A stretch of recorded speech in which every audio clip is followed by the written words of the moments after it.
Il y a donc une profonde inquiétude qu'une invasion terrestre en plein jour se traduira par un changement de l'opinion publique mondiale qui modifiera de façon permanente le cours de l'ensemble de ce conflit.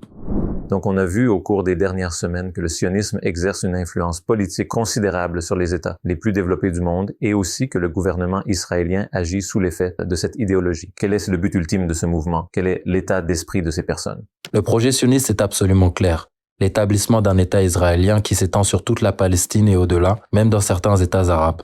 Le projet sioniste affirme qu'à la suite de la persécution continue des Juifs tout au long des années 1700 et 1800 par les Européens, en raison du meurtre des Juifs par les Européens, en raison du massacre des Juifs par les Européens, en raison de l'expulsion des Juifs par les Européens, en raison de l'Holocauste des Juifs par les Européens, en raison de l'Inquisition qui a viré les Juifs d'Espagne par les Européens, il y a la nécessité d'établir un État indépendant qui puisse protéger les Juifs de cette persécution. C'est ainsi que naissent les sionistes. Ils sont apparus à cause de l'antisémitisme européen, à cause des violations de l'Europe, à cause de la brutalité de l'Europe, et ils sont venus sur les terres musulmanes où les musulmans avaient une riche histoire de coexistence. Ce sont les Ottomans qui ont accueilli les Juifs qui ont été expulsés de l'Espagne. Le monde musulman à l'Andalousie est objectivement le plus grand exemple historique de coexistence entre les différentes confessions. Ils ont été chassés d'Europe et sont venus dans les pays musulmans, et les terres musulmanes les ont accueillis. Le projet sioniste consiste à établir un État juif ethnocentrique spécifiquement pour les Juifs pour éviter les massacres contre eux, qu'ils ont subis pendant des siècles que les Européens ont commis. Le problème du projet sioniste et pourquoi de nombreux Juifs s'opposent au projet sioniste, c'est parce que le projet sioniste soutient que l'État devrait être établi en s'emparant illégalement des terres qui appartiennent à une autre personne. C'est un État qui est construit sur du bâtil. Et de leur concept de bâtir. De leur concept de ce qui est mal, c'est pourquoi il y a une différence entre les sionistes et les Juifs. De nombreux Juifs ne soutiennent pas le projet sioniste, mais l'objectif ultime du projet sioniste est de construire un État où ils ne seront plus à la merci des Européens antisémites, qui ont commis des crimes de guerre et des atrocités contre la population juive.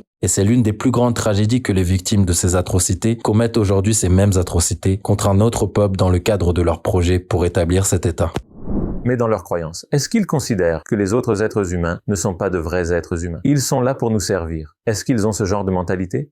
Je pense que pour essayer d'imposer l'idée ou pour galvaniser et gagner le soutien de la population juive au projet sioniste, il est important de rappeler que lorsque le sionisme est apparu, de nombreux juifs n'étaient pas d'accord avec l'idée du sionisme. Afin de gagner le soutien des juifs à l'idée du sionisme, les instigateurs du sionisme se sont lancés dans une campagne de relations publiques pour déshumaniser l'autre camp, pour dire aux juifs que ces musulmans le méritent, qu'ils sont des sauvages, qu'ils sont des animaux, qu'ils ne méritent pas de vivre. On a vu par exemple l'ancien chef des services de renseignement, des renseignements israéliens, qui disait à Sky News environ une semaine avant cet enregistrement, où il a exprimé son désarroi. Il a dit « Je ne comprends pas pourquoi l'opinion publique mondiale sympathise avec ces animaux et avec ces sauvages. Parce qu'il a été si socialement conçu pour croire que ce sont des animaux et des sauvages. Parce que c'est le seul moyen à travers lequel on peut tuer la prédisposition fitra naturelle de la personne juive ordinaire et leur faire accepter le massacre d'un autre peuple. Je pense que l'effort ou l'idée que les Palestiniens sont inférieurs est une idée qui a été poussée par les sionistes, pas pour convaincre le monde, mais pour convaincre les juifs eux-mêmes qu'ils doivent soutenir le projet sioniste. Parce que de nombreux juifs n'ont pas été immédiatement convaincus par le concept du sionisme. Et nous sommes tous au courant que lorsqu'il s'agit de génocide ou d'attaquer un peuple, la déshumanisation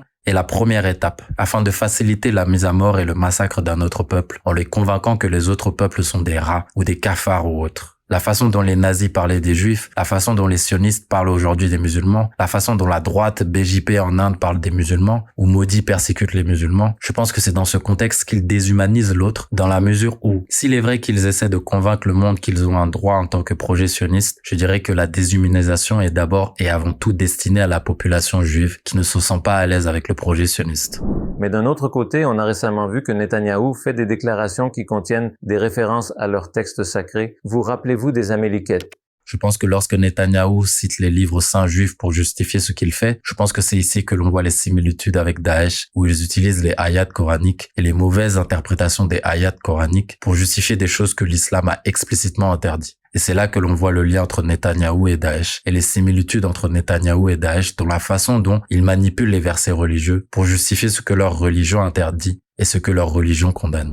En parlant de ce sujet, nous sommes environ 2 milliards de musulmans dans le monde et la population d'Israël est inférieure à 10 millions d'habitants. Alors pourquoi les pays musulmans ne peuvent pas prendre des mesures concrètes contre Israël? Pourquoi les musulmans vivant dans ces pays sont dans un état de bouleversement? Pourquoi ne voit-on que des condamnations ou des réactions de la part de ces pays? Pourquoi est-ce qu'ils hésitent ou est-ce que ces choses sont plus faciles à dire qu'à faire? Je pense que c'est une question tragique, une question très difficile. Les États musulmans ont le pouvoir de faire pression sur les Américains pour obliger les Israéliens à se retirer, mais ils choisissent de ne pas le faire pour 2 raisons. Une faction du monde musulman croit que ça n'en vaut pas la peine parce qu'ils ont des priorités plus immédiates et qu'ils ont besoin des Américains parce qu'ils veulent les accords du style de l'OTAN pour repousser l'Iran. Ils veulent aider à la réalisation de Vision 2030. Ils veulent que les entreprises américaines participent à la construction des villes qui ressembleront à Miami et non pas à Shanghai ou à Moscou, mais qui ressembleront à Miami pour reprendre les termes des Saoudiens eux-mêmes. Et ils croient que les Palestiniens ne valent pas la peine de compromettre cette incroyable Vision 2030 ou les relations avec les Américains qui sont les seuls à pouvoir aider ce pays à réaliser sa vision 2030. Et il y a d'autres nations comme la Turquie et d'autres encore qui aimeraient pouvoir faire quelque chose, qui ont le pouvoir de faire quelque chose, mais qui craignent que s'ils font quelque chose, ils seront trahis et abandonnés par le monde. Ils subiront des sanctions. Il y a une crainte que s'ils prennent la défense des Palestiniens, les couteaux viendront du monde musulman et seront plantés dans le dos de la nation qui se retourne et tente de défendre la cause palestinienne. Donc la réponse directe à votre question, c'est qu'il y a une faction qui ne veut pas être impliquée avec l'État palestinien, et une faction qui croit qu'il est tout simplement trop coûteux de le faire. Donc, est-ce qu'on peut dire qu'ils privilégient la vie d'ici-bas à l'akhira? Certainement. Et c'est pourquoi je pense qu'il s'agit d'un manquement à l'obligation de prioriser ce qui devrait être prioritaire. C'est ce concept qu'ils ont mis, la dunya, comme priorité principale, la prospérité économique, etc. Même si je dirais que quiconque ouvre la sourate Hud, il verra que lorsque les prophètes sont allés dans certaines de ces civilisations qu'Allah décrit comme des civilisations très fortes, tu sais, lorsqu'il parle de l'Ad et de Thamoud, qu'ils étaient un peuple puissant, économiquement prospère, qu'ils étaient puissants et d'autres choses semblables. Mais Allah les a quand même détruits parce qu'ils étaient injustes, parce qu'ils ne respectaient pas les valeurs qu'ils auraient dû défendre. Ils n'ont pas appliqué la justice qu'ils auraient dû appliquer. Ils n'ont pas respecté les principes qu'ils auraient dû respecter. Et c'est pourquoi je pense que la priorisation du développement économique au détriment de la justice et des valeurs est une recette pour le désastre. Et la preuve, c'est que l'on voit et ce que l'on lit dans le Coran chaque jour lorsqu'on ouvre ces sourates. Et c'est pourquoi je pense que si ces États croient que leurs intérêts ou leurs intérêts nationaux les empêchent de s'impliquer, je pense que le fait qu'ils refusent de s'impliquer, c'est ce qui finira par compromettre leurs intérêts nationaux, car ils verront que l'absence de justice et de valeur signifie que la prospérité économique ne sera pas au rendez-vous. Et même si elle se réalise, il en résultera toujours le chaos et l'instabilité. Parce que, comme le dit Ibn Khaldoun, la justice est le fondement de toute civilisation. L'oppression est ce qui détruit une civilisation. L'oppression est ce qui détruit une économie et détruit un État politique. Je pense que c'est la réalité de ce à quoi nous sommes confrontés.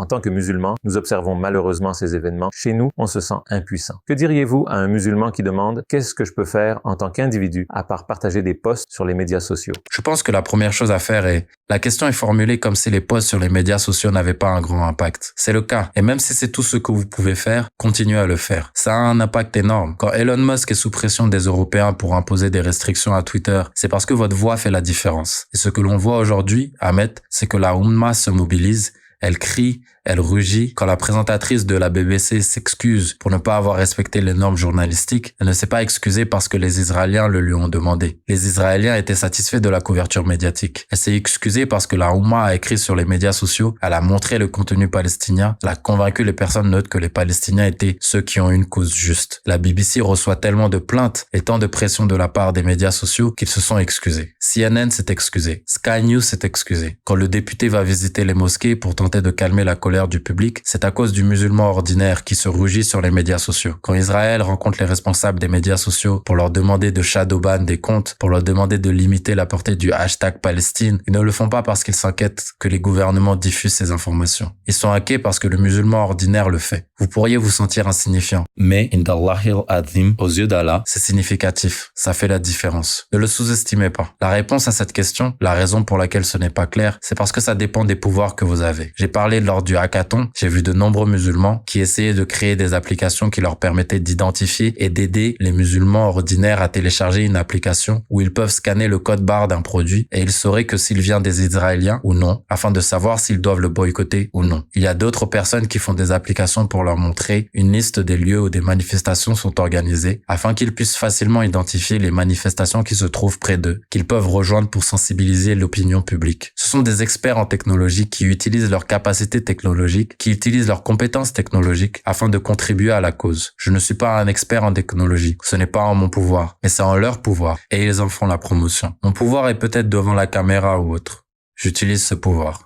Votre pouvoir peut se trouver, par exemple, sur votre lieu de travail. Je me souviens avoir reçu le message d'une sœur qui disait qu'elle se sentait impuissante et qu'elle a regardé des vidéos qui essayaient d'encourager les gens à en faire plus. Elle s'est rendue sur son lieu de travail et maintenant ils ne l'appellent plus Hamas contre Israël. Ils l'appellent Palestine contre Israël. Et ils organisent des sessions pour en savoir plus sur le conflit. Ils essayent d'ouvrir les yeux. Elle donne la dawa. Elle leur ouvre les yeux et brise le monopole d'Israël sur la situation. Donc la réponse brève à la question est la suivante. Vous connaissez votre environnement, vous connaissez vos pouvoirs. Vous savez où vous vous situez dans la société. Vous savez de quoi vous êtes capable. Déployez ces capacités et ne sous-estimez pas ce que vous pensez être insignifiant. Aux yeux d'Allah, ça peut être significatif. Vous vous souvenez de la fois où Abu Sufyan s'est tenu devant Héraclius? Héraclius dit à Abu Sufyan, qui sont les gens qui suivent le prophète Muhammad? Et Héraclius dit, c'est la classe inférieure de la société. C'est Bilal ibn Rabah, l'ancien esclave. C'est Abdullah ibn Masoud, le berger. Ce sont ces personnes qui, aujourd'hui, peuvent être considérées comme des gens inférieurs dans la société. Mais ce sont eux qui ont transmis l'islam si efficacement. Ils étaient la colonne vertébrale de l'islam. Ils étaient la colonne vertébrale de toute la cause que le prophète Mohammed est venu délivrer. Ils étaient les Mubashirin du Jannah. C'est à eux qu'Allah a donné la bonne nouvelle de la Jannah. Ne sous-estimez pas les pouvoirs que vous possédez. Ne regardez pas votre place et ne pensez pas je suis bas dans la société ou que je n'ai pas de pouvoir, je ne peux rien faire. Tout le monde peut faire quelque chose. Tout le monde se connaît. Ils connaissent leur pouvoir. Tout fait la différence. Parce que ce dont vous vous rendrez compte, c'est vous vous rendrez compte que même dans votre effort, quelqu'un pourrait en être inspiré. Et il aura plus de pouvoir et il se mobilisera. Pas parce qu'ils se sont réveillés tout à coup et ont choisi de le faire, mais parce qu'ils t'ont vu toi qui as moins de pouvoir et a choisi de se bouger. Et il a eu honte. Et il a dit, si il ou elle se mobilise, je devrais me mobiliser aussi. Nous sommes une seule et même Ummah.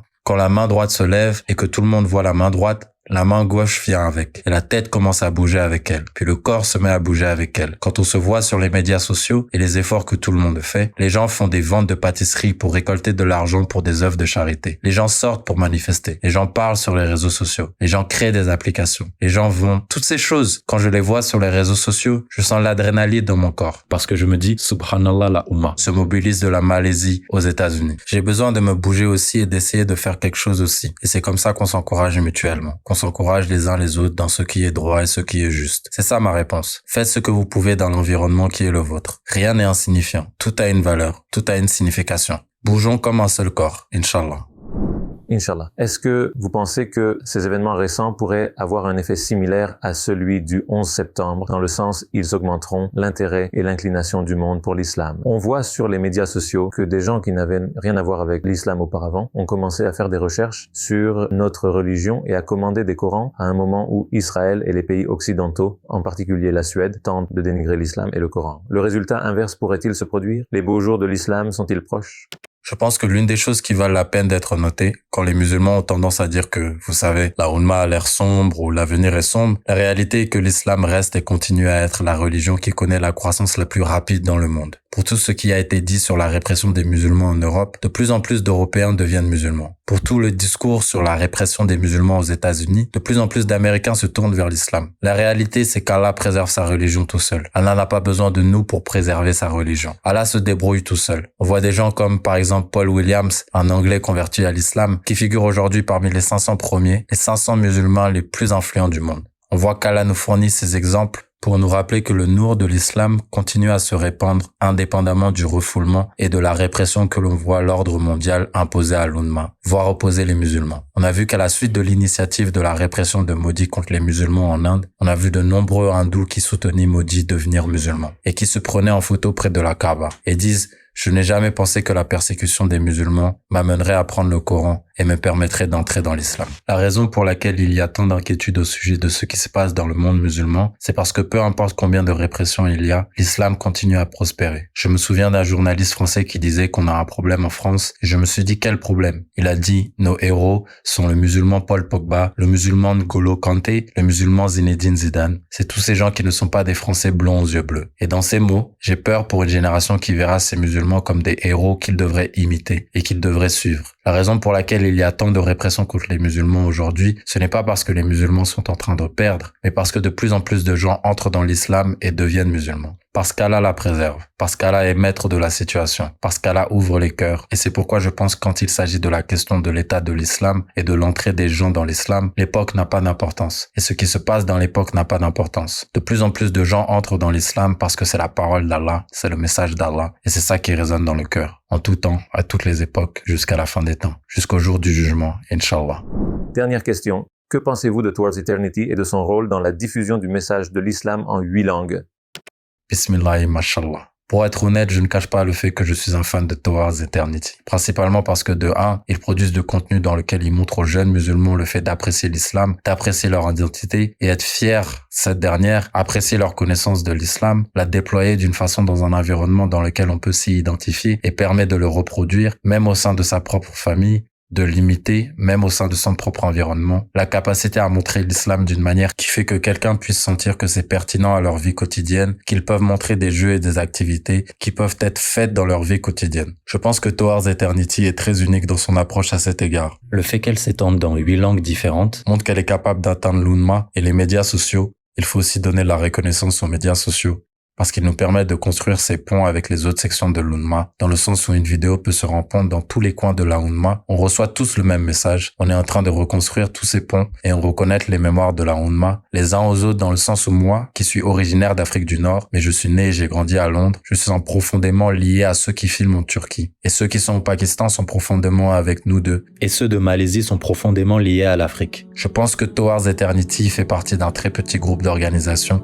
qui ont la particularité de transcender les frontières nationales, en faisant revivre l'identité oummatique et en restaurant ces ponts et en élevant l'identité oummatique en termes de priorité au-dessus de nos identités nationales et sa capacité à évoquer ce lien. Qu'Allah préserve donc cette plateforme, qui lui donne toutes les